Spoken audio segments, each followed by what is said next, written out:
দেখুন কিভাবে কারখানায় চা পাতা তৈরি করা হয় এবং কিভাবে সবুজ চা পাতা কালো হয়ে যায়। আমরা এখানে তাও প্রকাশ করব। বন্ধুরা, চা পাতা তৈরির জন্য প্রথমে নার্সারিতে এর চারা রোপণ করা হয়। রোপণ অর্থাৎ এই গাছগুলোকে প্রস্তুত করা হয়।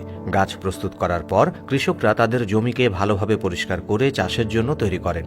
তারপর সেই জমিতে চা পাতার চারাগুলি রোপণ করা হয় এবং এর যথাযথ পরিচর্যা করা হয়। কিছুদিন পর এই চা গাছের চারাগুলির মাঝে আগাছা জন্মায়, যা একটি বিশেষ মেশিনের সাহায্যে সরিয়ে ফেলা হয়। যত দিন যায় গাছ বড় হতে থাকে এবং এর ফলে বিভিন্ন ধরনের পোকামাকড়ও গাছে আক্রমণ করে।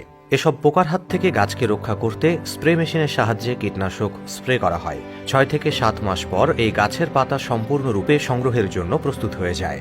আপনাদের জানিয়ে রাখি, এই পাতাগুলোকে বিভিন্ন জায়গায় বিভিন্ন পদ্ধতিতে সংগ্রহ করা হয়। কিছু স্থানে শ্রমিকদের মাধ্যমে এই চা পাতা তোলা হয়, তবে এতে সময় ও পরিশ্রম দুটিই বেশি লাগে। যেখানে কম পরিমাণে চা উৎপাদন হয় সেখানে সাধারণত শ্রমিকদের সাহায্যে পাতা সংগ্রহ করা হয়, কিন্তু যেখানে বৃহৎ পরিমাণে চা উৎপাদন হয় সেখানে আধুনিক মেশিনের সাহায্যে দ্রুত ও কার্যকরভাবে চা পাতা সংগ্রহ করা হয়। এরপর এই সংগ্রহ করা পাতাগুলোকে ট্রলি বা গাড়িতে লোড করে ফ্যাক্টরিতে নিয়ে যাওয়া হয়। ফ্যাক্টরিতে প্রথমে পাতাগুলোকে বড় কন্টেইনারে রেখে গরম বাতাস প্রবাহিত করা হয়। এই গরম বাতাস প্রায় ৫০% আর্দ্রতা কমিয়ে দেয়। তারপর এই পাতাগুলোকে প্রেসিং ও রোলিং মেশিনে পাঠানো হয়, যেখানে মেশিন পাতাগুলোর অবশিষ্ট আর্দ্রতা কমিয়ে ফেলে।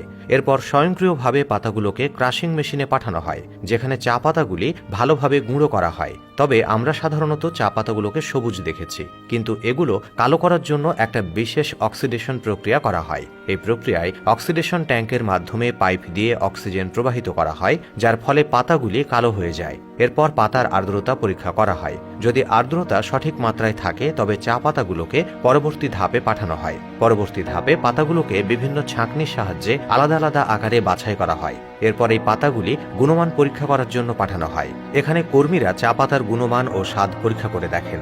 যদি কোনো ত্রুটি পাওয়া যায় তবে সেই চা পাতাগুলো বাতিল করা হয়, কিন্তু যদি গুণমান যথাযথ থাকে তাহলে সেগুলো প্যাকেজিং বিভাগে পাঠানো হয়।